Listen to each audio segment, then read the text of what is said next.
हमारा टाइम भी हो गया है। तो हम लोग आज क्या पढ़ने वाले हैं? आज हमारा क्या सेशन है, उसकी क्या इंपॉर्टेंस है और क्या क्या बातें हम लोग करने वाले हैं।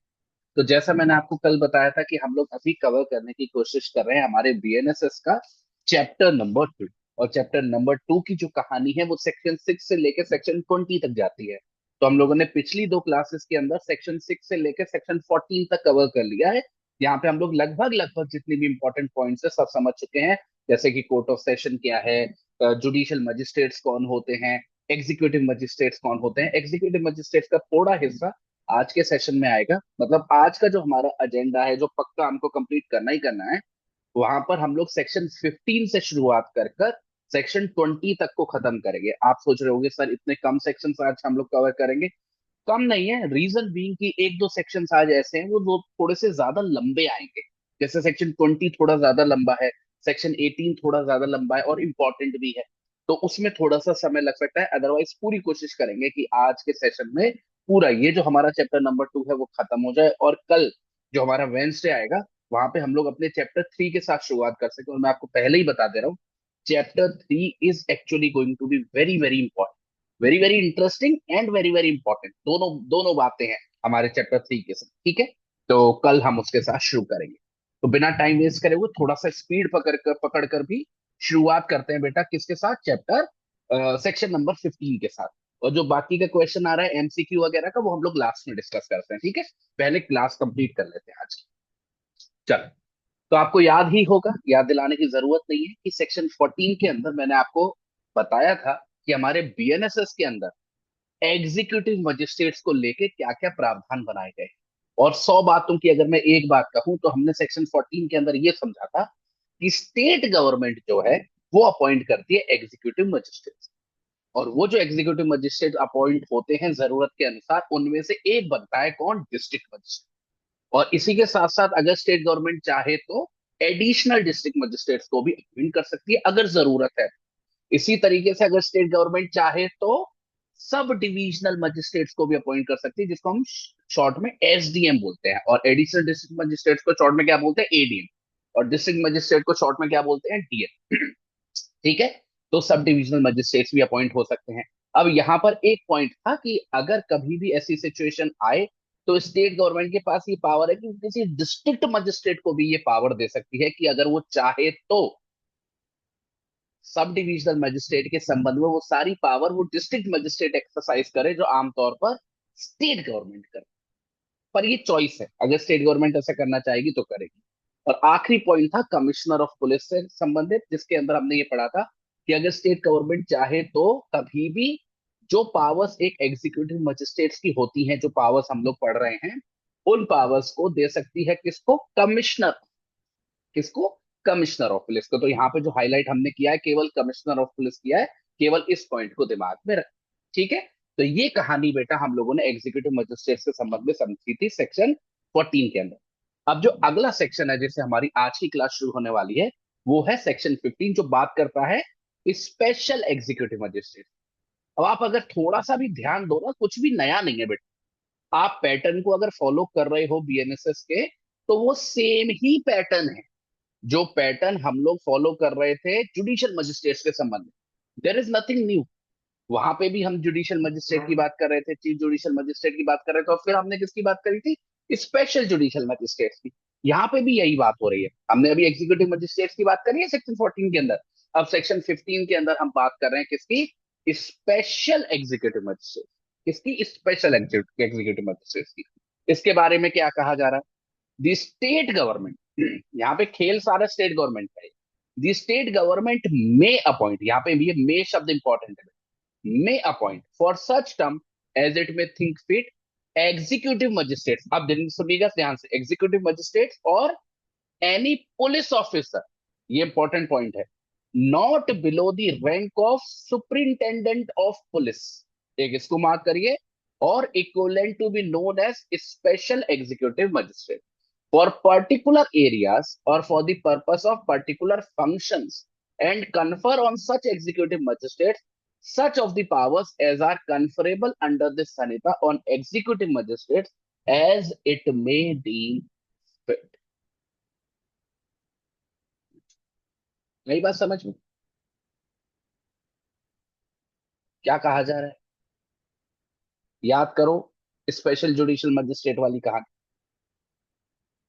किसी पर्टिकुलर केसेस में या किसी पर्टिकुलर सिचुएशन में अगर स्टेट गवर्नमेंट को लगता है कि मेरे को स्पेशल एग्जीक्यूटिव मजिस्ट्रेट को अपॉइंट करना है, तो स्टेट गवर्नमेंट ऐसा कर सकती है। ऐसा कर सकती है। करेगी इस बात की कोई गारंटी नहीं। अब ये एग्जीक्यूटिव मजिस्ट्रेट बनेगा कौन, ये दूसरा क्वेश्चन। एग्जीक्यूटिव मजिस्ट्रेट कोई भी बन सकता है, उसके बारे में यहाँ पे कोई प्री कंडीशन नहीं है। वहां पर जब हम उसकी बात कर रहे थे स्पेशल जुडिशियल मजिस्ट्रेट की, वहां पे प्री कंडीशन थी कि हाईकोर्ट रूल्स बना सकती थी कि जो लोग स्पेशल जुडिशियल मजिस्ट्रेट अपॉइंट होंगे उनके पास मिनिमम क्या लीगल बैकग्राउंड होना चाहिए। पर यहां पर जब हम सेक्शन 15 के अंदर स्पेशल एग्जीक्यूटिव मजिस्ट्रेट्स की बात करते हैं, यहां पे ऐसा कोई क्राइटेरिया नहीं है। ये पहला पॉइंट है जिसको आपको अपने दिमाग में रखना है, डिफरेंस। दूसरा इंपॉर्टेंट पॉइंट, यहाँ पे स्पेसिफिकली पुलिस का रेफरेंस आ रहा है। जब भी बात हो रही है एग्जीक्यूटिव मजिस्ट्रेट्स के अपॉइंटमेंट की, यहाँ पे एक स्पेशल रेफरेंस आ रहा है पुलिस ऑफिसर्स। और एक जनरल रेफरेंस नहीं है। ऐसा नहीं बोल दिया कि पुलिस ऑफिसर्स को एग्जीक्यूटिव मजिस्ट्रेट बना सकते हैं, नहीं नहीं नहीं, इतना नहीं बोला। बोला जा रहा है कि कोई भी पुलिस ऑफिसर, समझिएगा, जिसका जो पद है पुलिस के अंदर, पुलिस की हायरार्की में जो पद है, वो एसपी से नीचे का नहीं है। एसपी का पद है या उससे ऊपर का हो, पर एसपी सुप्रिटेंडेंट ऑफ पुलिस जिसकी फुल फॉर्म होती है, उससे नीचे का पद नहीं होना। तो कोई भी व्यक्ति बन सकता है एग्जीक्यूटिव मजिस्ट्रेट, इंक्लूडिंग पुलिस, अगर उस बंदे का जो पद है, जो पुलिस वाला है, वो सुप्रिटेंडेंट ऑफ पुलिस का है या फिर उससे ऊपर की कोई रैंक। नीचे का कोई बंदा नहीं बन सकता। मतलब कोई इंस्पेक्टर चाहे तो नहीं बन पाएगा, कोई सब इंस्पेक्टर चाहे तो नहीं बन पाएगा, कोई हेड कांस्टेबल चाहे तो नहीं बन पाएगा, कोई नॉर्मल जूनियर कांस्टेबल चाहे तो नहीं बन। You have to be at least at the position of SP. तो एसपी बन सकता है और उससे ऊपर ऊपर वाले पद बन सकते हैं। ठीक है, आगे बात समझ में?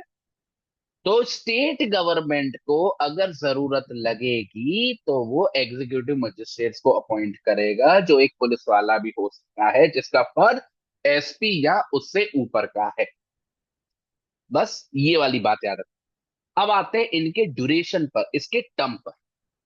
जब हम स्पेशल जुडिशियल मजिस्ट्रेट की बात कर रहे थे बेटा, अगर आप लोगों को याद हो कल का सेशन, तो हमने वहां पे पढ़ा था कि आम तौर पर जो ड्यूरेशन होगा अपॉइंटमेंट का, वो मैक्सिमम 1 साल का होगा, एक बार में मैक्सिमम 1 साल का हो।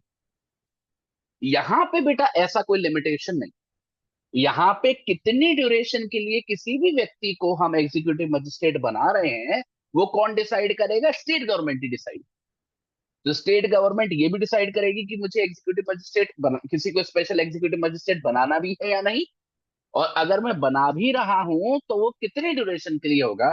2 महीने के लिए होगा, 4 महीने के लिए होगा, 6 महीने के लिए होगा, 1 साल के लिए होगा, 1.5 साल के लिए होगा, that is up to the state government.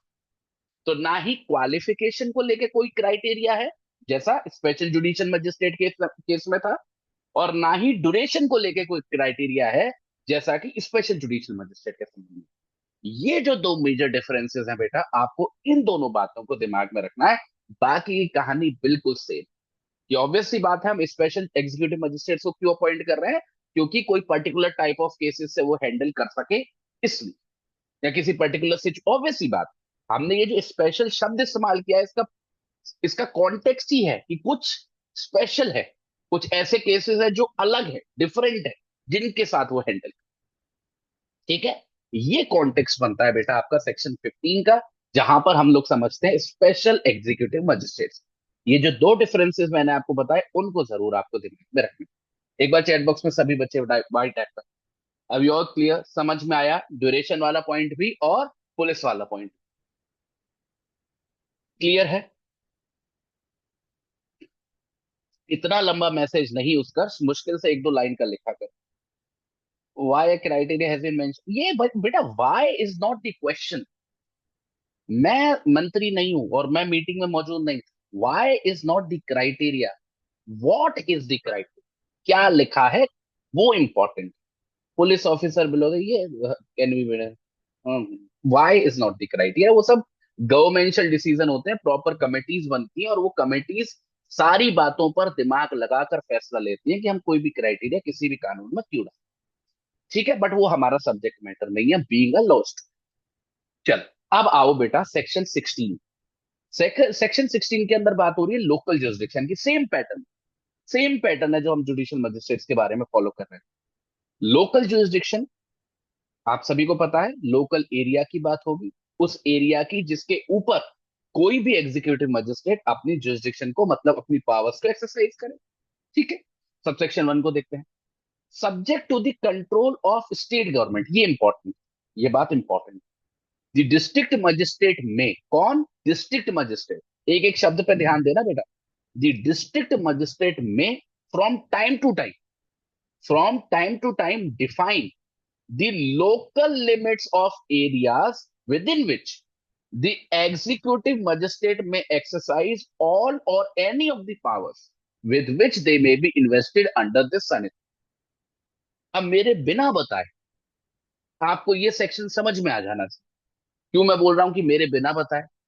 क्योंकि आप याद करो जब हम जुडिशियल मजिस्ट्रेट्स का लोकल जुरिस्डिक्शन पढ़ रहे थे, एग्जैक्टली सेम कहानी, एग्जैक्टली सेम कहानी। फर्क किस बात का था? फर्क इस बात का था कि यहाँ पे ये डिस्ट्रिक्ट मजिस्ट्रेट साहब है जो लोकल लिमिट्स को डिटरमाइन कर रहे हैं।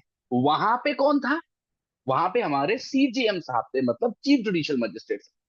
मोर और लेस क्या है कि कोई भी मजिस्ट्रेट है, उसकी लोकल लिमिट्स मतलब वो पर्टिकुलर एरिया जिसके ऊपर उसका कंट्रोल होगा, वो डिफाइन किया जा रहा है। किसके द्वारा किया जा रहा है? डिस्ट्रिक्ट मजिस्ट्रेट के द्वारा किया जा रहा है। पर ओवरऑल सुपरविजन जो रहेगा वो किसका रहेगा? State government.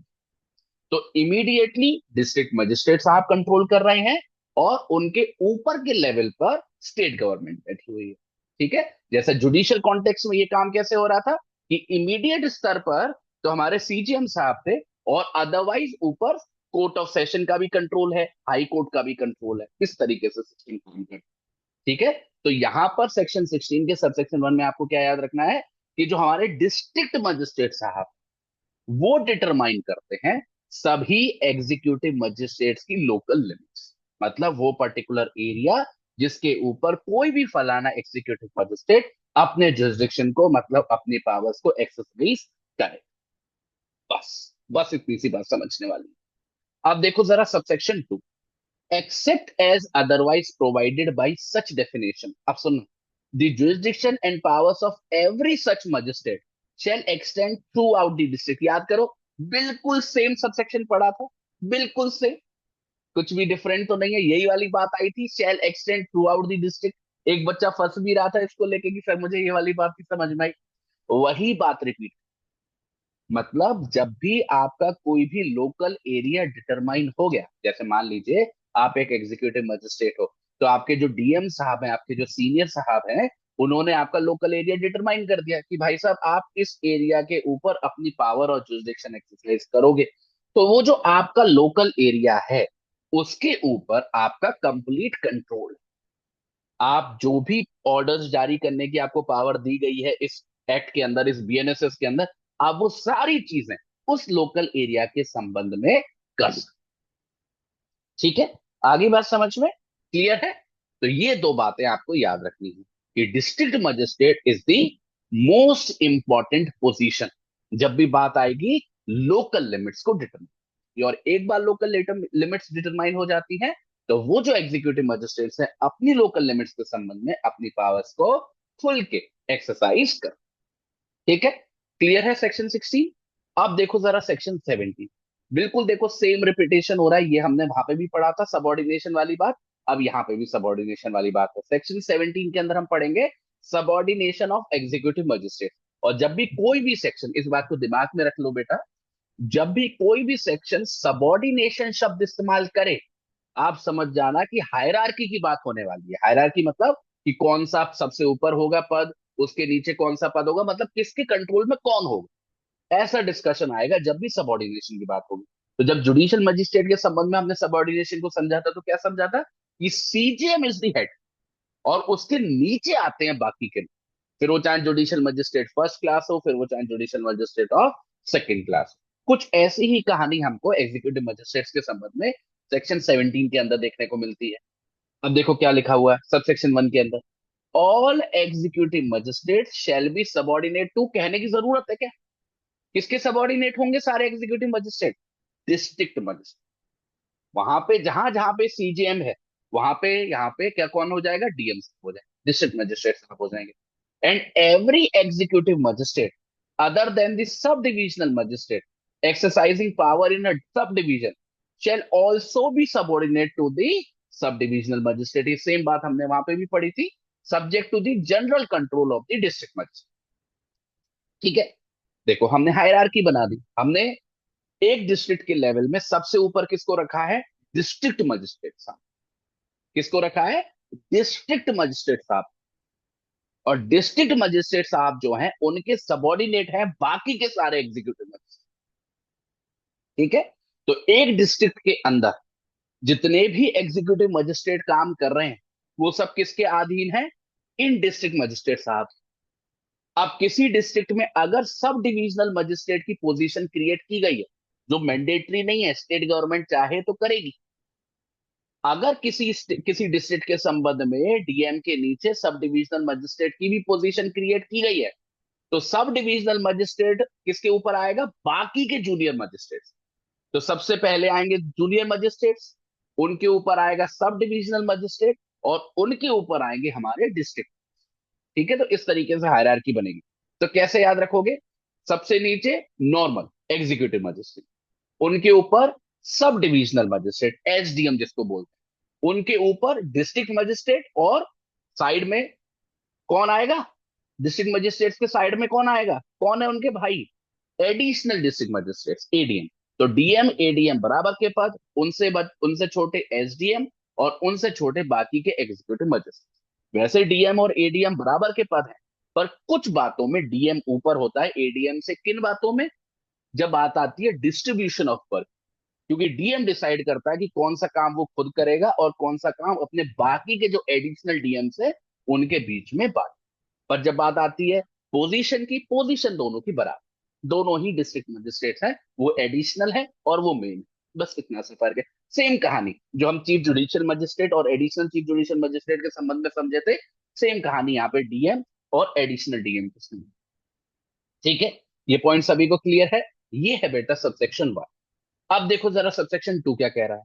The district magistrate may from time to time make rules, अब ध्यान से सुनना, मेक रूल्स और give special order consistent with this Sanhita as to the distribution or allocation of business among the executive magistrates subordinate to him। वही वाली बात है, same repetition है, सब कुछ रिपीट किया गया है। हमारे जो डीएम साहब हैं वही डिसाइड कर कि किसी भी डिस्ट्रिक्ट के अंदर जो वर्क है उसको कैसे डिस्ट्रीब्यूट किया जाएगा। मतलब कोई सा केस, कौन सी सिचुएशन, कौन सा मजिस्ट्रेट, कौन सा एग्जीक्यूटिव मजिस्ट्रेट हैंडल करेगा किसी भी डिस्ट्रिक्ट में, ये किसके कंट्रोल में है? डिस्ट्रिक्ट मजिस्ट्रेट के कंट्रोल में। और डिस्ट्रिक्ट मजिस्ट्रेट साहब कैसे कंट्रोल को एक्सरसाइज करते हैं? रूल्स बना, या फिर ऑर्डर्स जारी करके, आदेश जारी करके। तो यहां पर जो हमारे डिस्ट्रिक्ट मजिस्ट्रेट साहब है वो सुप्रीम होते हैं। वही डिसाइड करते हैं कि कौन सा एडीएम कौन सा काम करेगा, कौन सा एसडीएम कौन सा काम करेगा, और बाकी के जो जूनियर एग्जीक्यूटिव मजिस्ट्रेट्स हैं वो क्या काम करेंगे। हायरार्की के लिए सबसे इंपॉर्टेंट फैक्टर यही होता है। यहां पे हम देखते हैं कि डीएम साहब सबसे टॉप पे बैठे हैं, बिकॉज एक डिस्ट्रिक्ट के अंदर जो भी पूरा डिस्ट्रीब्यूशन ऑफ वर्क के साथ सारे एग्जीक्यूटिव मजिस्ट्रेट्स के बीच में यही बंदा बैठ के कर।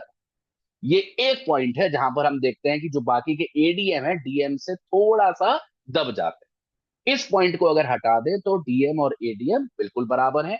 उनसे नीचे आते हैं एसडीएम, और उनसे नीचे आते हैं बाकी के जो एग्जीक्यूटिव मजिस्ट्रेट। ठीक है, क्लियर है? चलो, ये हो गया आपका सबसेक्शन 2। चलो एक बार मेरे को बता दो चैट बॉक्स में, are you all clear section 16 और 17? हायरार्की तो मैंने रिपीट कर ही दी।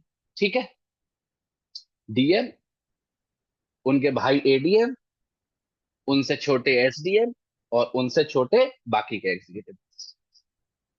ठीक है, चलो ये कहानी बेटा सेक्शन 14 से लेके सेक्शन 17 तक की जो हमने पढ़ी कल में और आज में मिला के, ये कहानी हमारे बीएनएसएस के अंदर कहलाती है एग्जीक्यूटिव मजिस्ट्रेट। ठीक है। तो सारी सेक्शंस के अंदर सिंगल सिंगल टिक आगे लगा लो।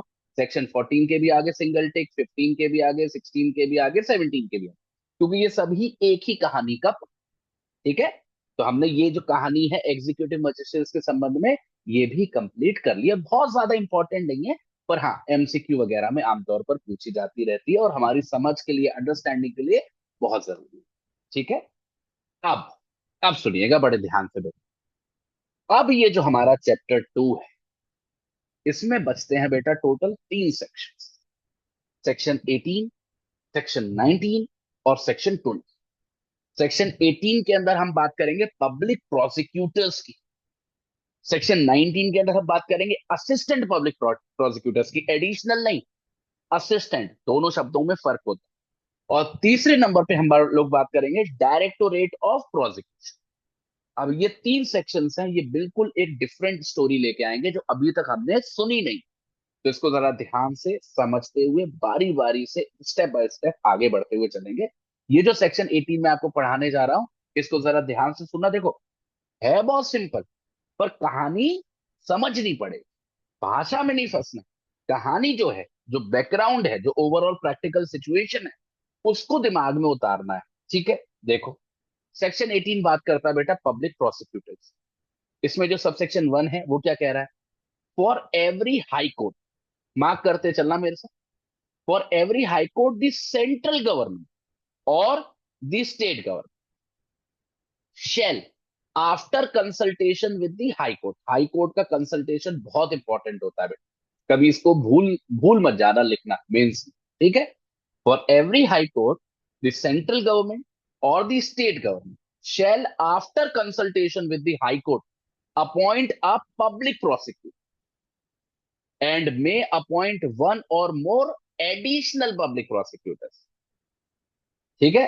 Appoint a public prosecutor and may also appoint one or more additional public prosecutors. अब सुनिएगा सबसे इंपॉर्टेंट बात, क्योंकि अब जो बात आएगी वो समझाएगी कि पब्लिक प्रोसिक्यूटर का काम क्या है।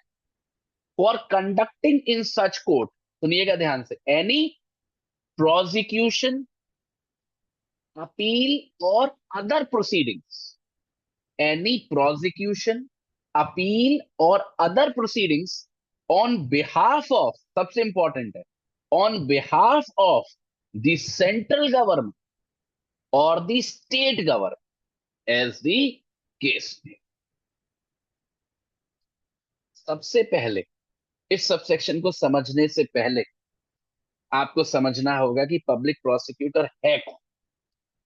क्योंकि आप ये तो समझ गए कि चीफ जुडिशियल मजिस्ट्रेट कौन होता है, जुडिशियल मजिस्ट्रेट फर्स्ट क्लास कौन होता है, सेकंड क्लास को कौन होता है, सेशन जज कौन होता है, एग्जीक्यूटिव मजिस्ट्रेट कौन होता है, डीएम कौन होता है, एसडीएम कौन होता है, ये सब आप समझ।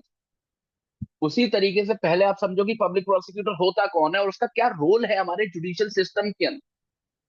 देखो बेटा, ये कहानी मैंने आपको शायद पहली या दूसरी क्लास में भी सुनाई थी।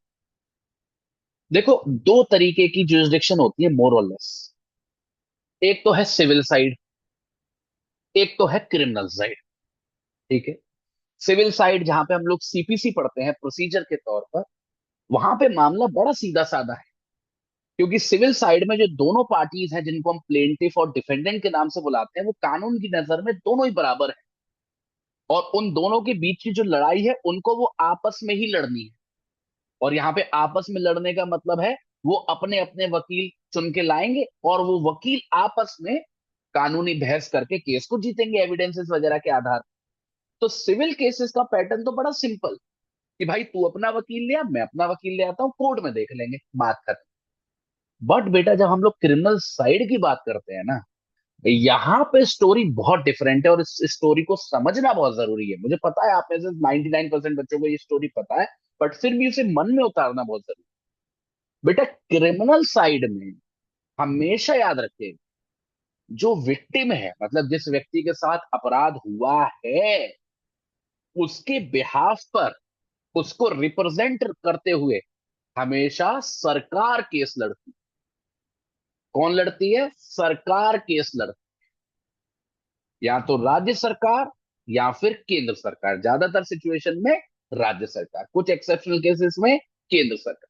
और जो दूसरी साइड होता है वो होता है आरोपी, मतलब जिसके ऊपर आरोप लगे हैं कि उसने अपराध किया है।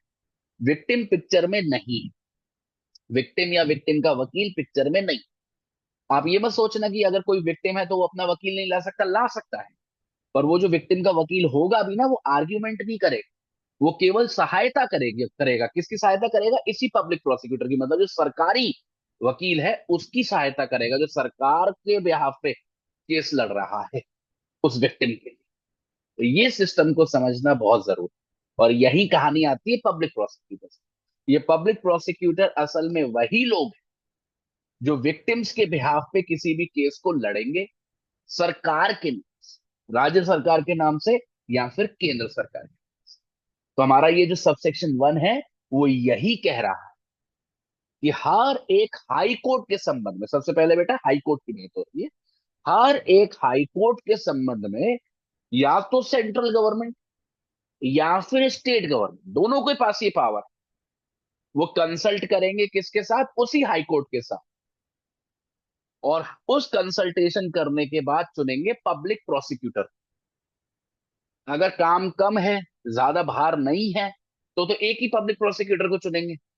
पर ये इंडिया है, ये तो अपराधों की जननी है, यहाँ काम कम कैसे हो सकता है? अगर काम ज्यादा है तो एक पब्लिक प्रोसिक्यूटर को चुनेंगे और बाकी के क्या कहलाएंगे? एडिशनल पब्लिक प्रोसिक्यूटर्स चुने जाएंगे। कौन चुनेगा? सेंट्रल गवर्नमेंट या स्टेट गवर्नमेंट। किसकी कंसल्टेशन के साथ? हाई कोर्ट की कंसल्ट। और एक बार जब अपॉइंटमेंट हो गया पब्लिक प्रोसिक्यूटर का और एडिशनल पब्लिक प्रोसिक्यूटर्स का, तो ये काम क्या करेंगे? ये सरकार को रिप्रेजेंट करते हुए या फिर सरकार के बिहाफ पर कानूनी कार्रवाई करेंगे। और कानूनी कार्रवाई क्या होती है? प्रोसिक्यूट करेंगे, मतलब जो वकील का काम होता है किसी भी केस में, केस को प्रोसिक्यूट करना, अपील के साथ डील करना। अगर किसी केस में अपील फाइल हुई है या कोई छोटी मोटी कार्रवाइयां हो रही हैं, छोटी मोटी एप्लीकेशन फाइल हो रही हैं, बेल ऑर्डर आ रहा है, बेल फाइल हो रही है, उन सारी सिचुएशंस को हैंडल करने की जिम्मेदारी सरकार के बिहाफ पे, सेंट्रल गवर्नमेंट या स्टेट गवर्नमेंट के बिहाफ पे किसकी हो जाती है? इन्हीं पब्लिक प्रोसिक्यूटर्स की हो। आगे बात समझ में? तो पब्लिक प्रोसिक्यूटर को अपॉइंट करने की बात हम लोग पढ़ते हैं सबसेक्शन 1। अब देखिए ये प्रोवाइजो है। प्रोवाइजो इतना इंपॉर्टेंट नहीं है, पर क्योंकि दिया हुआ है तो इसको पढ़ लो। Provided that for national capital territory of Delhi, जो इसको हम शॉर्ट में बोलते हैं NCT of Delhi, the central government shall after consultation with the High Court of Delhi appoint the public prosecutor or additional public prosecutors for the purpose of this subsection। अब देखो हमारा जो दिल्ली है वो तो उसका एक स्पेशल स्टेटस है ना, क्योंकि कैपिटल टेरिटरी है, हमारे देश की राजधानी है। तो उसके संबंध में भी, मतलब दिल्ली हाई कोर्ट के संबंध में भी सेंट्रल गवर्नमेंट के पास ये पावर है कि सेंट्रल गवर्नमेंट पब्लिक प्रोसिक्यूटर्स को या फिर एडिशनल पब्लिक प्रोसिक्यूटर्स को दिल्ली हाई कोर्ट के लिए अपॉइंट करती है। यहाँ पे स्टेट गवर्नमेंट का रोल नहीं है, यहाँ पे रोल जो है वो सेंट्रल गवर्नमेंट। बाकी बाकी के राज्यों के संबंध में स्टेट गवर्नमेंट और सेंट्रल गवर्नमेंट दोनों को हमने ये रिस्पेक्टिव पावर्स दे रखी है। अगर याद होता है प्रोवाइजो तो याद रखो, अगर नहीं होता है तो मत रखो, मेंस में लिखने की जरूरत भी नहीं। ठीक है? ये आपका बेटा सबसेक्शन 1 है। गवर्नमेंट प्लीडर और पब्लिक प्रोसिक्यूटर ये दोनों बिल्कुल ही अलग कहानी है। उसकी उस पे हम लोग लास्ट में आएंगे जब हमारी क्लास खत्म हो जाएगी। अभी पूरा फोकस करो इन दो शब्दों पे, पब्लिक प्रोसिक्यूटर। ठीक है? तो सबसेक्शन 1 समझ में आ गया कि कौन अपॉइंट कर रहा है और इनका काम क्या है। ये पहला पॉइंट। अब जरा देखो बेटा subsection 2। The central government may appoint one or more public prosecutors for the purpose of conducting any case in any district or local area। ये इंपॉर्टेंट, ये जो पॉइंट है ना जो मैंने हाईलाइट किया है, ये इंपॉर्टेंट है। देखो सबसेक्शन 1 के अंदर तो हमने किसकी बात करी? हाई कोर्ट की बात करी। कहां पे अपॉइंट कर रहे थे हम पब्लिक प्रोसिक्यूटर? हर एक हाई कोर्ट में। और हमारे यहाँ केवल हाई कोर्ट थोड़ी ना है, लोकल लेवल पे कितने सारे कोर्ट्स काम कर रहे हैं, अभी हम लोग पढ़ के आए हैं पिछले कितने सारे सेक्शंस के अंदर। तो वहां पे क्या होगा केसेस का? वहां कौन लड़ेगा सरकार के बेहाफ पे? तो ये बात आती है बेटा सबसेक्शन 2 के। हमने सेंट्रल गवर्नमेंट को ये पावर दी है कि अगर वो चाहे तो किसी भी डिस्ट्रिक्ट के संबंध में या डिस्ट्रिक्ट के अंदर जो लोकल एरिया है, मतलब जो सब डिविजन वगैरह है, उनके लिए भी पब्लिक प्रोसिक्यूटर्स को अपॉइंट कर सकती है। कर सकती है क्या? करती ही है। हम लोग खुद एग्जाम देने जाते हैं, पब्लिक प्रोसिक्यूटर का, असिस्टेंट पब्लिक प्रोसिक्यूटर्स का देने जाते हो ना आप एग्जाम, एपीओ का। वही उसी की चर्चा हो रही। ठीक है। अब देखो सबसेक्शन 3, फॉर एवरी डिस्ट्रिक्ट। अब देखिएगा, द स्टेट गवर्नमेंट, अब सुनिएगा, भाषा का खेल है सारा। The state government shell appoint a public prosecutor and may also appoint one or more additional public prosecutor for the district. अब देख सुनिएगा प्रोवाइजो को देखिए, provided that the public prosecutor और the additional public prosecutor appointed for one district may be appointed also to be a public prosecutor or additional public prosecutor as the case may be for another district. अब यहां पे बेटा दो point है जो आपको समझ, सबसेक्शन 2 के संबंध में और सबसेक्शन 3 के संबंध। पहली बात, सबसेक्शन 2 जो है वो बात कर रहा है किसकी, सेंट्रल गवर्नमेंट।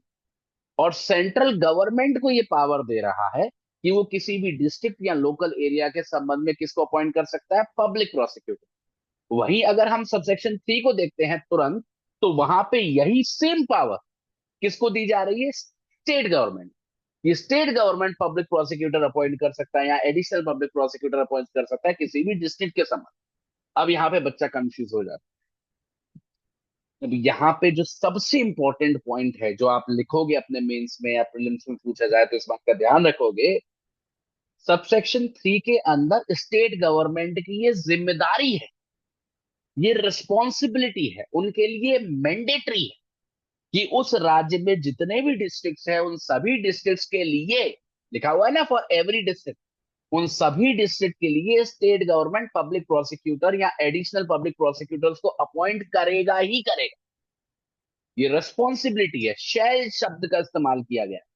पर वहीं दूसरी तरफ सेंट्रल गवर्नमेंट को भी ये पावर दी गई है, पर सेंट्रल गवर्नमेंट के लिए मैंडेटरी नहीं।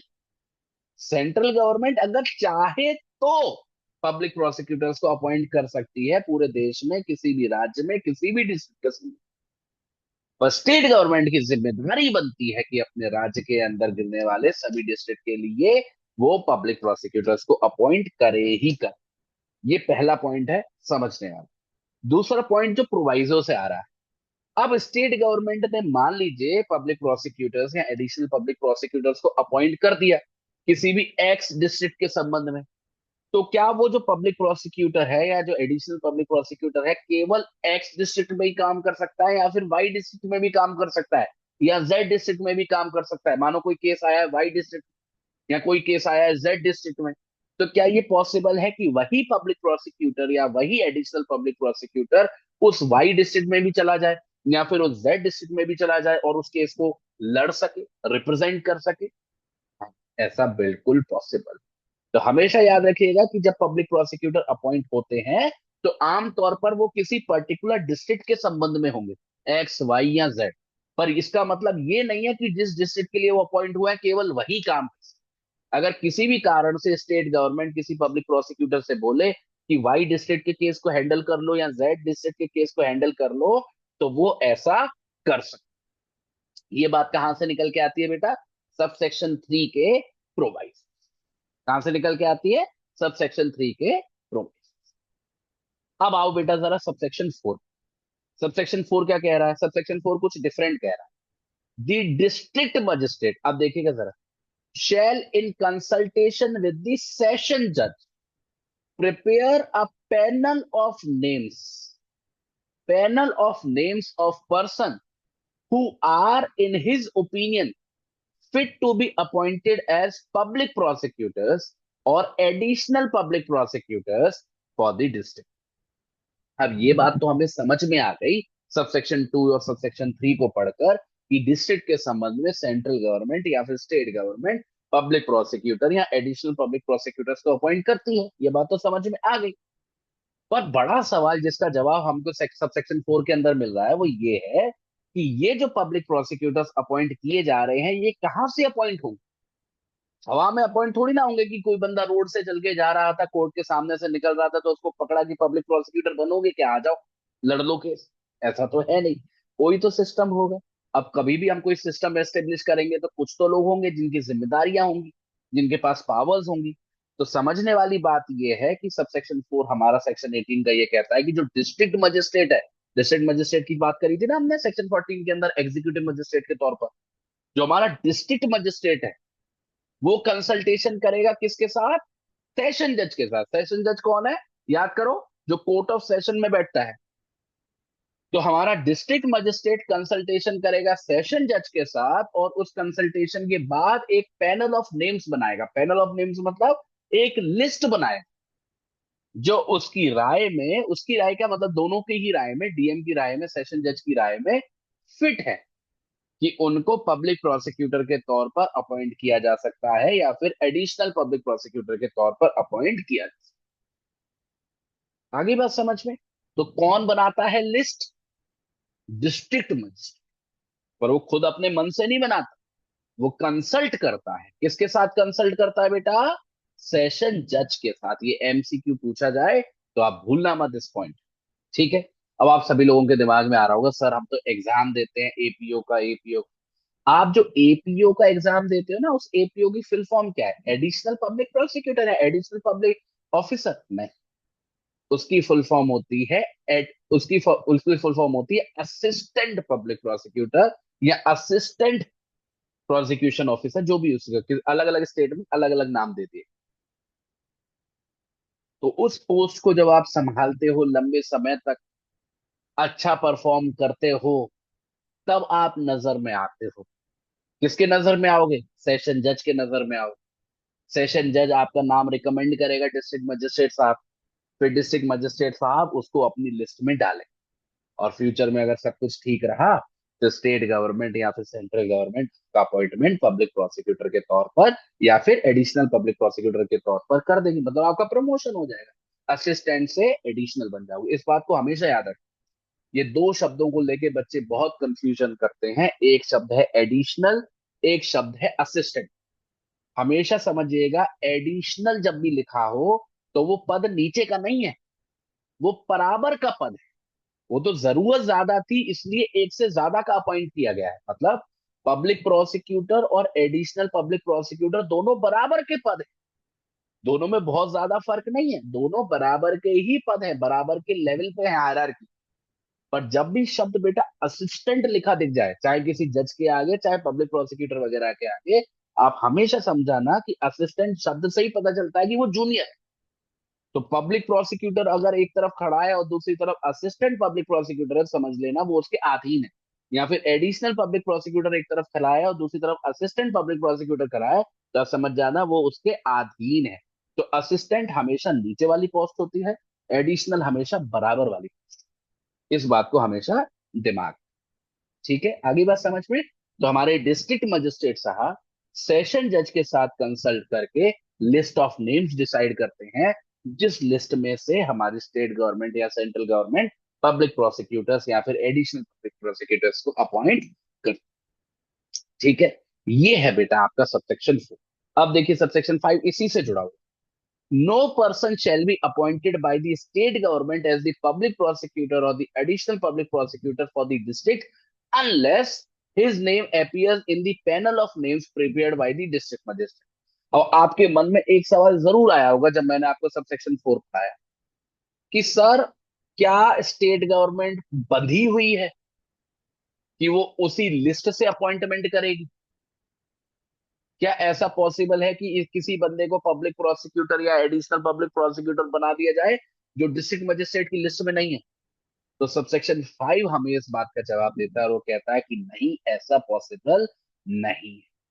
जब तक किसी व्यक्ति का नाम उस पैनल ऑफ नेम्स में नहीं आ रहा है जो डिस्ट्रिक्ट मजिस्ट्रेट ने बनाई है सबसेक्शन 4 के अनुसार, जैसा हम लोग पढ़ के आए, तब तक किसी व्यक्ति को पब्लिक प्रोसिक्यूटर या फिर एडिशनल पब्लिक प्रोसिक्यूटर के तौर पर अपॉइंट नहीं किया जा सकता किसी भी डिस्ट्रिक्ट में। ये इंपॉर्टेंस है बेटा, हल्के में मत लेना डीएम साहब को या फिर सेशन जज साहब को। यहाँ पे सेशन जज साहब का भी बराबर का ही रोल है। ठीक है। अब आओ जरा subsection 6। Notwithstanding anything, अब सुनना कहानी की कहानी। Notwithstanding anything in subsection 5। अब सुनिएगा ध्यान से। Where in a state there exists a regular cadre of prosecuting officers, ये बड़ा इंपॉर्टेंट है। The state government shall appoint a public prosecutor or an additional public prosecutor only from among the person constituting such card. और मैं आपको practically बताऊं, यही जो कार्डर है, यही एक मेजर सोर्स बनता है पब्लिक प्रोसिक्यूटर्स का, एडिशनल पब्लिक प्रोसिक्यूटर्स का, ज्यादातर राज्यों में। क्या कहानी है सबसेक्शन 6 के अंदर?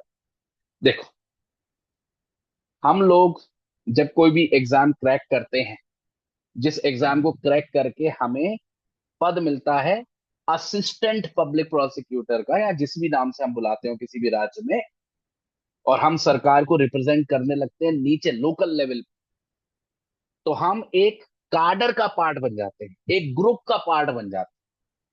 हमारा सबसेक्शन 6 यही कह रहा है कि किसी भी स्टेट में, किसी भी डिस्ट्रिक्ट के संबंध में, अगर हमारे पास एक रेगुलर कार्डर अगर मेंटेन किया जा रहा है, जहां पे प्रोसिक्यूटिंग ऑफिसर्स हैं जो पहले से सरकार के बिहाफ पर निचले लेवल पर, जूनियर लेवल पर रिप्रेजेंट कर रहे हैं केसेस के अंदर, तो ये जिम्मेदारी है स्टेट गवर्नमेंट की कि वो जो अपॉइंटमेंट करेगा वो उसी रेगुलर कार्डर में से ही करेगा, बाहर से नहीं। और ये मान के चलो, लगभग लगभग सभी स्टेट्स में एक रेगुलर कार्डर मेंटेन होता ही है प्रोसिक्यूटिंग ऑफिसर्स, क्योंकि क्राइम तो कहीं पे कम नहीं है। और ये इसका रोल इतना बड़ा है किसी भी पब्लिक प्रोसिक्यूटर का, चाहे वो असिस्टेंट लेवल पे ही क्यों ना हो, कि उसके बिना काम चलता ही नहीं, कोई क्रिमिनल केस डिसाइड हो ही नहीं सकता जब तक हमारे पास पिक्चर में एक पब्लिक प्रोसिक्यूटर नहीं है जो स्टेट को रिप्रेजेंट करता हो। ठीक है, कुछ पैटी केसेस को छोड़ दो, छोटे मोटे ऑफेंसेस को छोड़ दो, लगभग हर ऑफेंस में हमको ट्रायल चलाने की जरूरत है, और ट्रायल चलाने के लिए हमको चाहिए ही चाहिए प्रोसिक्यूटिंग साइड से कोई ना कोई बंदा हो। तो इसलिए कार्डर होता ही होता है, और आमतौर पर यही कार्डर से अपॉइंटमेंट की जाती है। अब सुनिएगा, अब एक प्रोवाइजो आएगा, provided that where in the opinion of the state government, अब सुनिएगा, no suitable person is available in such cadre for such appointment, that government may appoint a person as public prosecutor or additional public prosecutor as the case may be, from the panel of names prepared by the district magistrate under subsection। यहां पे अब आपको confusion होने लगा होगा कि sir बहुत ज्यादा खिचड़ी हो। एक तरफ आपने बताया कि हमारे डीएम साहब हैं जो सबसेक्शन 4 के अंदर एक लिस्ट मेंटेन करते हैं, और उस लिस्ट में से ही हम लोग assistant prosecution officers, public prosecutors या फिर पब्लिक प्रोसिक्यूटर्स को अपॉइंट करते हैं। वहां पे सेशन जज का भी रोल है, उनकी कंसल्टेशन, एक तरफ तो आपने ये बताया, और साथ के साथ आपने ये भी बोला था कि स्टेट गवर्नमेंट बाउंड है कि उन्हीं पैनल ऑफ नेम से आपको अपॉइंट करना है। दूसरी तरफ आपने नई कहानी जोड़ दी कार्डर वाली सबसेक्शन 6 के अंदर, और आप अचानक से ये कहने लगे कि एक कार्डर होगा, उस कार्डर में से ही अपॉइंटमेंट करना है। तो सबसे पहले तो ये क्लियर करो कि किसी भी डिस्ट्रिक्ट में अपॉइंटमेंट होगा कहां से? उस लिस्ट से होगा जो डीएम साहब ने बनाई है, या कार्डर से होगा? अगर कार्डर से होगा तो उस लिस्ट की क्या इंपॉर्टेंस, और अगर लिस्ट से होगा तो कार्डर की क्या importance? यही सारे सवाल आपके दिमाग में आ रहे होंगे। कोई सवाल इंपॉर्टेंट नहीं, समझने वाली बस छोटी सी बात है, एक के बाद दूसरे का नंबर आता है। देखो, किसी भी डिस्ट्रिक्ट में जहां पर हमको पब्लिक प्रोसिक्यूटर को अपॉइंट करना है, या फिर असिस्टेंट एडिशनल पब्लिक प्रोसिक्यूटर को अपॉइंट करना है, सबसे पहला काम हमारा ये देखने का है कि क्या वहां पे कोई भी कार्डर ऑफ प्रोसिक्यूटिंग ऑफिसर्स फंक्शनल है या नहीं। इसका मतलब क्या होता है, अभी हम पढ़ेंगे एक्सप्लेनेशन के अंदर। अगर कार्डर है, अगर उस डिस्ट्रिक्ट में कार्डर है, तो टेंशन की बात ही नहीं। डीएम साहब ने अभी भी लिस्ट बनाई होगी, डीएम साहब को तो लिस्ट बनानी ही बनानी, पर अगर कार्डर है तो अपॉइंटमेंट स्टेट गवर्नमेंट उस कार्डर से ही करेगी, डीएम साहब की लिस्ट को नहीं देगी। बट मान लीजिए कार्डर नहीं है, तो ऐसी सिचुएशन में जो डीएम साहब की लिस्ट है वो इंपॉर्टेंट हो जाएगी, और जो भी अपॉइंटमेंट करेगी स्टेट गवर्नमेंट वो उस लिस्ट से ही करेगी, अगर कार्डर नहीं है। ये दूसरी सिचुएशन। तीसरी सिचुएशन, कार्डर है, पर जैसा इस प्रोवाइजो में लिखा हुआ है, पर कि उस कार्डर में कोई भी बंदा समझ में नहीं आ रहा स्टेट। कार्डर है, पर कार्डर का कोई भी बंदा सूटेबल नहीं लग रहा। ऐसी सिचुएशन में एक ऑप्शन है स्टेट गवर्नमेंट कि वो अपॉइंटमेंट उस कार्डर से ना कर कर उस लिस्ट से कर। जो लिस्ट डीएम साहब, तो यहाँ पे जो डीएम साहब की लिस्ट है वो बैकअप के तौर पर काम करती है। तो सबसे पहले हमें देखना है कि किसी डिस्ट्रिक्ट में कार्डर है या नहीं। अगर कार्डर है तो आमतौर पर कार्डर से अपॉइंटमेंट कर दो। अगर कार्डर नहीं है तो डीएम साहब की लिस्ट से कर दो। अगर कार्डर है पर कार्डर में कोई सुटेबल पर्सन नहीं मिल रहा तो डीएम साहब की लिस्ट से। केवल ये 3 पॉइंट हैं जो आपको दिमाग के अंदर रखने हैं, और इसी क्रोनोलॉजी में ये चल। ठीक है। अब देखो जरा एक्सप्लेनेशन। एक्सप्लेनेशन कुछ नहीं कर रहा है, कुछ शब्द जो इस्तेमाल किए हैं अभी हमने पिछले 2-3 सबसेक्शंस में, उनको डिफाइन करने की कोशिश कर रहा है। For the purposes of this subsection, regular कार्डर ऑफ प्रोसिक्यूटिंग ऑफिसर, ये जो एक्सप्रेशन हमने यूज किया ना अभी सबसेक्शन 6 के अंदर, उसका मतलब क्या है? means a cadre of prosecuting officers which include therein the post of public prosecutor by whatever name called। ये इंपॉर्टेंट है क्योंकि हर एक नाम हर एक स्टेट में अलग अलग नाम से बोला। by whatever name called and which provides for the promotion of, यही वाली बात मैंने आपको बताई थी ना, promotion of assistant public prosecutors by whatever name called to that post। तो आसान भाषा में मैंने आपको पहले ही बता दिया था कि जब भी हम कार्डर ऑफ प्रोसिक्यूटिंग ऑफिसर्स की बात करेंगे तो उसका मतलब कुछ भी नहीं है, उस पर्टिकुलर डिस्ट्रिक्ट में जो भी असिस्टेंट पब्लिक प्रोसिक्यूटर्स पहले से काम कर रहे हैं छोटे कोर्ट्स में नीचे के लेवल पर, उन्हीं को हम एक साथ कहते हैं कि वो एक रेगुलर कार्डर ऑफ प्रोसिक्यूटिंग ऑफिसर्स। इतना सा पॉइंट याद है। दूसरा बी है प्रोसिक्यूटिंग ऑफिसर की डेफिनेशन है। Prosecuting officer means a person by whatever name called appointed to perform the functions of a public prosecutor, special public prosecutor, additional public prosecutor और assistant public prosecutor under this. देखो, इस definition को चाहो तो छोड़ भी देना, कोई फर्क नहीं पड़ता, क्योंकि किसी किसी जगह पे हम लोग ये प्रोसिक्यूटिंग ऑफिसर टर्म यूज करते हैं पब्लिक प्रोसिक्यूटर की, मतलब एक ही है। जैसे कई किसी किसी स्टेट का आप नोटिफिकेशन पढ़ोगे, वहां पे एपीओ का जैसे एग्जाम निकला है तो क्या बोलेंगे, असिस्टेंट प्रोसिक्यूटिंग ऑफिसर। वो कोई अलग पद नहीं है, वो पब्लिक प्रोसिक्यूटर ही, असिस्टेंट पब्लिक प्रोसिक्यूटर पद के लिए नौकरियां नहीं, बात वही है। तो ये डेफिनेशन हमको यही समझाने की कोशिश कर रही है, अगर किसी को भी हम प्रोसिक्यूटिंग ऑफिसर कह रहे हैं उसके आगे कुछ ना कुछ लगा होगा, असिस्टेंट लगा होगा, एडिशनल लगा होगा, तो उस प्रोसिक्यूटिंग ऑफिसर का मतलब वही है। अगर केवल प्रोसिक्यूटिंग ऑफिसर लिखा है तो मतलब वो पब्लिक प्रोसिक्यूटर है। अगर उसके आगे एडिशनल प्रोसिक्यूटिंग ऑफिसर लिखा हुआ है लगा हुआ है तो उसका मतलब है वो एडिशनल पब्लिक प्रोसिक्यूटर है। अगर उसके आगे स्पेशल लिखा हुआ है, स्पेशल प्रोसिक्यूटिंग ऑफिसर लिखा हुआ है तो उसका मतलब है वो स्पेशल पब्लिक प्रोसिक्यूटर है। अगर उसके आगे असिस्टेंट लिखा हुआ है, असिस्टेंट प्रोसिक्यूटिंग ऑफिसर लिखा हुआ है तो उसका मतलब है वो असिस्टेंट पब्लिक प्रोसिक्यूटर। मतलब prosecuting officer is equal to public prosecutor. आगे जो भी टर्म है वो वैसा ही रहेगा, आगे क्या लग जाएगा, पब्लिक। कंफ्यूजन ना हो केवल, इसीलिए इस एक्सप्लेनेशन को दिया गया है, आपको इसे कहीं पे भी लिखने की या रटने की बिल्कुल भी जरूरत नहीं। क्या एक बार बता दो, सभी लोगों को समझ में आ गया section subsection 4, 5, 6? Are we all clear? एक बार चैट बॉक्स में वाई टाइप करो सभी बच्चे। यही मैं कह रहा था, ये ये लंबा ये लंबे सेक्शन है, ठीक है। ये 3 सेक्शन है ना, ये थोड़े से लंबे। चलो ठीक है, बहुत बढ़िया। अब आओ बेटा जरा subsection 7। A person shall be eligible, ध्यान से सुनिए। A person shall be eligible to be appointed as a public prosecutor or an additional public prosecutor under subsection 1 or subsection 2 or subsection 3 or subsection 6 only if, ये important है, only if he has been in practice as an advocate for not less than 7। ये क्या हो गया, ये qualification criteria. किसी भी व्यक्ति को हम पब्लिक प्रोसिक्यूटर या एडिशनल पब्लिक प्रोसिक्यूटर अपॉइंट नहीं करेंगे, फिर वो चाहे डीएम की लिस्ट से आए चाहे कार्डर से आए, फर्क नहीं पड़ता, जब तक उसके पास 7 साल का एक्सपीरियंस ना हो एज एन एडवोकेट।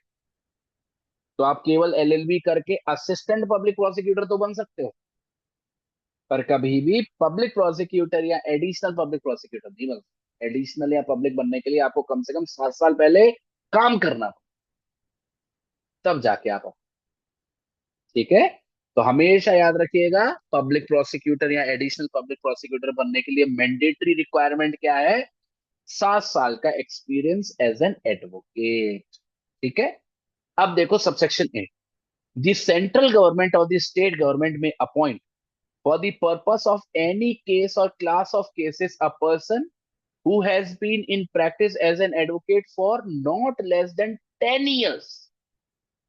यहाँ पे देखिए किसकी बात हो रही है, not less than 10 years as a special public prosecutor, ऐसे स्पेशल पब्लिक प्रोसिक्यूटर। अब यहाँ पे बहुत सोचने वाली बात है, समझने वाली। देखो जब हम नॉर्मल पब्लिक प्रोसिक्यूटर की बात कर रहे हैं या एडिशनल पब्लिक प्रोसिक्यूटर की बात कर रहे हैं, तो क्राइटेरिया क्या है, 7 साल की प्रैक्टिस चाहिए एज एन एडवोकेट। और अगर हम किसी स्पेशल पब्लिक प्रोसिक्यूटर को अपॉइंट कर रहे हैं, स्पेशल का मतलब समझ गए हो ना, जब भी शब्द स्पेशल लग जाए मतलब स्पेसिफिक क्लास ऑफ केसेस या फिर कुछ स्पेसिफिक सिचुएशंस में काम करेंगे। तो जब भी बेटा स्पेशल पब्लिक प्रोसिक्यूटर की बात होगी ना, वहां पे क्राइटेरिया ज्यादा है, कम नहीं है। दिमाग में क्या आता है कि स्पेशल है तो कम होगा। नॉर्मल 7 साल मांग रहे हैं तो शायद स्पेशल के 5 साल मांग रहे हो या 3 साल मांग रहे हो, ऐसा थॉट आता है दिमाग में। पर यहाँ गलत मत हो जाना, कंफ्यूज मत हो जाना, ये एमसीक्यू पूछा गया है पहले भी। तो अगर कभी भी स्पेशल पब्लिक प्रोसिक्यूटर के एजुकेशनल क्वालिफिकेशन की आपको बात करनी हो, एक्सपीरियंस क्राइटेरिया की बात करनी हो, then it has to be 10 years। Special public prosecutor बनने के लिए आपके पास एक्सपीरियंस होना चाहिए, that has to be at least of 10 years, 10 साल। ठीक है। अब इसमें प्रोवाइजो भी है, provided that the court may permit the victim to engage, victim की बात आ गई फाइनली, victim to engage an advocate of his choice to assist, ये सबसे important, to assist the prosecution under this subsection. ये वाली बात मैंने आपको शुरू में बताई थी कि क्रिमिनल केसेस में क्या है कि विक्टिम को तो रिप्रेजेंट करती है सरकार, और सरकार के बिहाफ पे लड़ते हैं हमारे पब्लिक प्रोसिक्यूटर साहब। इसलिए विक्टिम चाहे तो एडवोकेट ला सकती है, अपना प्राइवेट एडवोकेट कर सकती है जो पब्लिक प्रोसिक्यूटर से अलग हो, पर वो बेचारा प्राइवेट एडवोकेट केस नहीं लड़ सकता विक्टिम के बिहाफ। उसका जो काम होगा वो केवल असिस्ट करने का, हेल्प करेगा। किसकी हेल्प करेगा, प्रोसिक्यूटर की हेल्प करेगा। ठीक है। तो एक असिस्ट करने का काम कर सकता है। ऐसा नहीं कर सकता कि आप कोई प्राइवेट वकील करा करके ले आए और उसने पब्लिक प्रोसिक्यूटर को कुर्सी पे बिठा दी और वही केस लड़ रहा, ऐसा पॉसिबल। ठीक है। तो ये वाली बात याद रखना, प्रोवाइस होते हैं। आगे बात समझ में। अब देखो सबसेक्शन, ये आखिरी सबसेक्शन है, section 8। For the purposes of subsection 7 and subsection 8, दी वही जो हमने 7 साल और 10 साल की बात करी है, the period during which a person has been in practice as an advocate or has rendered whether before or after the commencement of this sanita service as a public prosecutor or as an additional public prosecutor or as assistant public prosecutor or other prosecuting officer by whatever name called shall be deemed to be the period during which such person has been in practice as an advocate। मतलब आपको समझाने की कोशिश कर रहे हैं यहाँ पे सबसेक्शन 9 के अंदर कि वो जो 7 साल हम लोग मांग रहे हैं एक्सपीरियंस, या 10 साल जो एक्सपीरियंस मांग रहे हैं स्पेशल के चक्कर में, उसका मतलब क्या है, किस चीज का एक्सपीरियंस चाहिए हम। तो यहाँ पे सबसेक्शन 9 हमको ये क्लैरिफाई कर रहा है कि या तो वो जो बंदा है वकील के तौर पर काम कर रहा हो, कि वो नॉर्मल वकील है, प्राइवेट वकील है, उसने अपना रजिस्ट्रेशन करा लिया है और प्राइवेट क्लाइंट्स के लिए केस लड़ रहा है, और से केस लड़ते लड़ते 7 साल हो गए हैं, तो पब्लिक प्रोसिक्यूटर बन सकता है या असिस्टेंट एडिशनल पब्लिक प्रोसिक्यूटर बन सकता है। 10 साल हो गए हैं तो स्पेशल पब्लिक प्रोसिक्यूटर बन सकता है। पर ऐसा भी हो सकता है कि कोई व्यक्ति मान लीजिए उसका एग्जाम दिया, उसका सिलेक्शन हो गया, वो असिस्टेंट पब्लिक प्रोसिक्यूटर बन गया, और असिस्टेंट पब्लिक प्रोसिक्यूटर के तौर पर काम करते करते उसे 7 साल पूरे हो गए। तो वो भी तो एक्सपीरियंस है, वो कर तो वकील का ही काम रहा है ना, असिस्टेंट पब्लिक प्रोसिक्यूटर क्या कर रहा है, वकील का ही तो काम कर रहा है। तो ये बंदा भी बन सकता है पब्लिक प्रोसिक्यूटर या एडिशनल पब्लिक प्रोसिक्यूटर। या फिर मान लो कोई बंदा एडिशनल पब्लिक प्रोसिक्यूटर बन चुका है और उसे बने बने सारा टोटल एक्सपीरियंस मिला के सब कुछ, उसे 10 साल पूरे हो गए हैं, तो वो अब स्पेशल पब्लिक प्रोसिक्यूटर बन सकता है। तो कहने का मतलब है, जब भी हम एक्सपीरियंस काउंट करेंगे तो उसमें सिंपल एडवोकेट, प्राइवेट एडवोकेट भी आप हो सकते हो, आपका एक्सपीरियंस प्राइवेट एडवोकेट होने का भी हो सकता है, या फिर आपका एक्सपीरियंस असिस्टेंट पब्लिक प्रोसिक्यूटर होने का भी हो सकता है, या फिर एडिशनल पब्लिक प्रोसिक्यूटर होने का भी हो सकता है, या फिर पब्लिक प्रोसिक्यूटर होने का भी हो सकता है, या इनका मिक्सचर भी हो सकता है। हो सकता है कि आप 2 साल प्राइवेट वकील रहे, फिर आप असिस्टेंट पब्लिक प्रोसिक्यूटर बन गए, तो आपके वो 2 साल भी काउंट होंगे और 5 साल की जो आपने नौकरी करी वो भी काउंट। ठीक है। तो इनमें से कोई भी एक्सपीरियंस का कॉम्बिनेशन काम करेगा इन टोटल। हमको 7 साल चाहिए असिस्टेंट पब्लिक प्रोसिक्यूटर या पब्लिक प्रोसिक्यूटर के बनने के लिए, 10 साल चाहिए स्पेशल पब्लिक। बस ये यार। ठीक है, तो आपका एक्सपीरियंस या तो प्राइवेट एडवोकेट के तौर पर हो सकता है, या फिर इन इन तीनों में से किसी भी कैटेगरी का हो सकता है। ठीक है, क्लियर है? एक बार सभी बच्चे चैट बॉक्स में जरा वाइट टाइप कर। अभी ऑल क्लियर, सेक्शन 18 सभी को समझ में आ गया है। और सेक्शन 18 के आगे एक सिंगल टिक लगा देना। सेक्शन 18 से बहुत क्वेश्चन बनता है, ठीक है, एमसीक्यूज तो पक्का बनता ही बनता है, कभी कभी मेंस में भी शॉर्ट नोट वगैरह के तौर पर कुछ ना कुछ पूछ ही लेते हैं।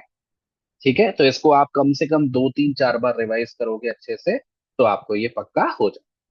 ठीक है, क्लियर है? अब फटाफट से सेक्शन 19 और कवर करा देता हूँ, सेक्शन 20 तो हम लोग आज नहीं कर पाएंगे। सेक्शन 19 फिनिश करके आज की क्लास को खत्म। ठीक है, आ जाओ सेक्शन 19 पे आ जाओ। सेक्शन 19 के अंदर बात हो रही है असिस्टेंट पब्लिक प्रोसिक्यूटर की। मैं इसे अभी क्यों करा रहा हूं, क्योंकि लगभग जो भी हम पढ़ेंगे यहाँ पर सब सेक्शन 1 के अंदर हम पहले ही बता चुका हूं मैं। ठीक है, लगभग हर बात पहले ही आपको मैं बता चुका। तो हमने सेक्शन 18 के अंदर बात करी पब्लिक प्रोसिक्यूटर्स की और एडिशनल पब्लिक प्रोसिक्यूटर्स की और स्पेशल पब्लिक प्रोसिक्यूटर्स की। सेक्शन 19 के अंदर हम बात करेंगे असिस्टेंट पब्लिक। ठीक है, तो एडिशनल और असिस्टेंट में कंफ्यूजन मत करना। अब देखो सब सेक्शन 1 क्या कह रहा है। द स्टेट गवर्नमेंट, यहाँ पे सीधी कहानी किसकी है, the state government shall appoint in every district one or more assistant public prosecutors for conducting prosecution in the courts of magistrates। तो जो मजिस्ट्रेट के कोर्ट, मतलब जो हमारा मजिस्ट्रेट ऑफ सेकंड क्लास है, मजिस्ट्रेट ऑफ फर्स्ट क्लास है, या फिर जो हमारे चीफ जुडिशियल मजिस्ट्रेट है, या फिर जो सब डिविजनल जुडिशियल मजिस्ट्रेट हैं, उनके जो कोर्ट्स हैं, वहां पे कौन काम करता है, स्टेट के बिहाफ पे कौन केस लड़ता है, असिस्टेंट पब्लिक प्रोसिक्यूटर। और इनका अपॉइंटमेंट कौन करता है, स्टेट गवर्नमेंट।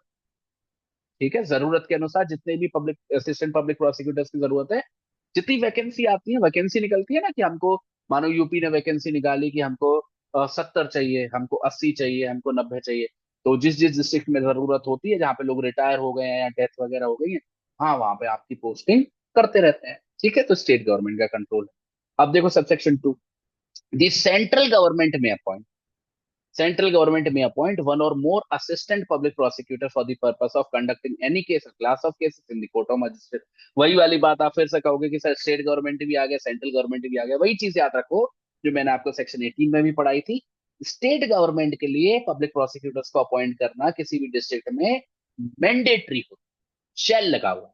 सेंट्रल गवर्नमेंट को भी हमने ये पावर दी है कि वो असिस्टेंट पब्लिक प्रोसिक्यूटर्स को अपॉइंट कर सकती है, जैसे कि वो पब्लिक प्रोसिक्यूटर्स को भी कर सकती थी।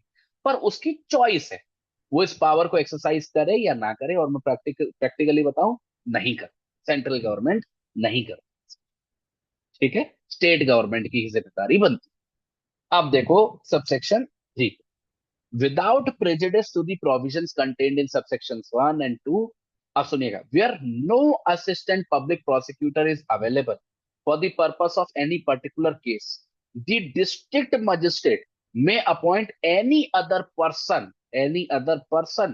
to be the assistant public prosecutor in charge of that case after giving notice of 14 days to the state government। वैसे ऐसा होता नहीं है आमतौर पर अगर हो जाए तो डीएम साहब को हमने बहुत इंपॉर्टेंट पावर दी है। मान लीजिए कभी ऐसा हुआ कि कोई केस हो, कोई क्रिमिनल केस बना, जो केस जा रहा है किसी भी मजिस्ट्रेट के कोर्ट में। अब दिक्कत ये हो गई है कि मजिस्ट्रेट के कोर्ट में कोई भी असिस्टेंट पब्लिक प्रोसिक्यूटर अवेलेबल नहीं होगा। हो सकता है मान लो सबके सब मर गए एक साथ एक एक साथ गोवा घूमने जा रहे थे और बस खाई में पलट गई। ठीक है, कुछ ऐसा हो गया। तो ऐसी सिचुएशन में हमारे डिस्ट्रिक्ट मजिस्ट्रेट साहब के पास ये पावर है कि वो किसी भी व्यक्ति, जो भी उनको ठीक लगे, उसको वो असिस्टेंट पब्लिक प्रोसिक्यूटर होने की जिम्मेदारी सौंप सकते। पर ऐसा करने से पहले उन्हें एक नोटिस देना पड़ता। नोटिस किसको देना पड़ता है, स्टेट गवर्नमेंट। और ये जो नोटिस होता है 14 दिन का होता है। मतलब वो जो बंदा जिसको आप चूज कर रहे हो वो 14 दिन के बाद काम करेगा। पहले 14 दिन आपको हमारी गवर्नमेंट को नोटिस देके इंतजार, तो 14 डेज का नोटिस आपको देना। ठीक है, अब यहाँ पे प्रोवाइजो लगा दिया है, provided that no police officer. आप देखिएगा, ये एमसीक्यू पूछ लेते हैं। No police officer shall be eligible to be appointed as an assistant public prosecutor if he has taken any part in the investigation into the offense with respect to which the accused is being prosecuted is below the rank of inspector. अब सुनिएगा, अब जो मैंने आपको बात कही sub section 3 के अंदर कि मान लीजिए कभी ऐसा हो जाए कि कोई असिस्टेंट पब्लिक प्रोसिक्यूटर अवेलेबल नहीं है, तो हमारे डीएम साहब किसी व्यक्ति को असिस्टेंट पब्लिक प्रोसिक्यूटर के तौर पर अपॉइंट कर सकते हैं। तो हमारे सामने सवाल ये उठता है कि क्या एक पुलिस वाला असिस्टेंट पब्लिक प्रोसिक्यूटर के तौर पर अपॉइंट किया जा सकता है क्या डीएम साहब के द्वारा? तो इसका जवाब है हाँ, किया जा सकता है। एक पुलिस वाला असिस्टेंट पब्लिक प्रोसिक्यूटर के तौर पर प्रमोट के तौर पर अपॉइंट किया जा सकता है डीएम साहब के द्वारा, बशर्त कि वो जो केस है जिसके संबंध में हम असिस्टेंट पब्लिक प्रोसिक्यूटर के तौर पर चुन रहे हैं उस पुलिस वाले को, उसने खुद उसकी इन्वेस्टिगेशन ना, ऐसा नहीं है कि वही इन्वेस्टिगेटिंग ऑफिसर है उस केस में, वही उस केस को देख रहा है और उसी को आपने असिस्टेंट पब्लिक प्रोसिक्यूटर बना दिया, ये अलाउड नहीं। और किसी भी परिस्थिति में अगर पुलिस वाले को आप असिस्टेंट पब्लिक प्रोसिक्यूटर बना रहे हो, उसकी जो रैंक है वो कम से कम इंस्पेक्टर की होनी चाहिए। इंस्पेक्टर से नीचे की रैंक का बंदा नहीं बन सकता है, ना ही सब इंस्पेक्टर बन सकता है, ना ही कांस्टेबल बन सकता है। इंस्पेक्टर या उससे जो ऊपर वाले पद है, केवल वही असिस्टेंट पब्लिक प्रोसिक्यूटर के तौर पर अपॉइंट किए जा सकते हैं। ठीक है, ये है बेटा आपका सेक्शन 19। एक बार रिवाइज करा देता हूं जो पॉइंट्स आपको याद रखने हैं। पहला पॉइंट, अपॉइंटमेंट कौन करेगा? स्टेट गवर्नमेंट, स्टेट गवर्नमेंट की जिम्मेदारी। सेंट्रल गवर्नमेंट चाहे तो अपॉइंट कर सकती है पर आमतौर पर नहीं।